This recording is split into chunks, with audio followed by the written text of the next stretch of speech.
Hi Vinodhini தங்கம். கொஞ்சம் லேட்டாக நான் உங்கள் கமெண்ட்டுக்கு பதில் சொல்கிறேன். ரொம்ப சந்தோஷம்டா தங்கம். நீங்கள் எனக்கு அந்த கமெண்ட்டை போட்டு என் கமெண்ட்டுக்கு நீங்கள் ரிப்ளை வீடியோ போடுங்கம்மான்னு சொன்னீங்க. ரொம்ப ரொம்ப நன்றி. ரொம்ப சந்தோஷம். கண்டிப்பாக தங்க இனிமேல் பேட் கமெண்ட் போடுறவங்களுக்கு நல்லா இந்த வீடியோ நான் சொல்லிக்கிறேன் தெளிவாக. பேட் கமெண்ட் போடுறவங்களுக்கு நான் ரிப்ளை கொடுக்க மாட்டேன். அது கமெண்ட்லேயும் சரி வீடியோஸ்லேயும் சரி நான் கொடுக்க மாட்டேன். ஃப்ரீயா இருப்பேன், ஹாப்பியா இருப்பேன். இனிமே ஹாப்பிஸ் மட்டும்தான் நம்ம சேனல்ல நான் கொடுத்துட்டே இருப்பேன். சரிங்களா?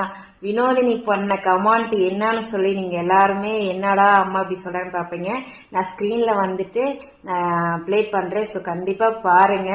ஸோ ரொம்ப நன்றி. இந்த மாதிரி பாசிட்டிவ் கமெண்ட் தான் எனக்கு கொடுக்குற நெகட்டிவ் கமெண்ட்டை இக்னோர் பண்ணிட்டு என்னை ஓட வைக்குது, அடுத்தடுத்து என்னை வீடியோ போட வைக்குது. ரொம்ப ரொம்ப நன்றி தங்கம். நீங்க நிலை எல்லா செல்லமும் எனக்கு பாசிட்டிவா கமெண்ட் போடுறீங்க எல்லாத்துக்கும் ரொம்ப நன்றிடா தங்கம். ஹாப்பி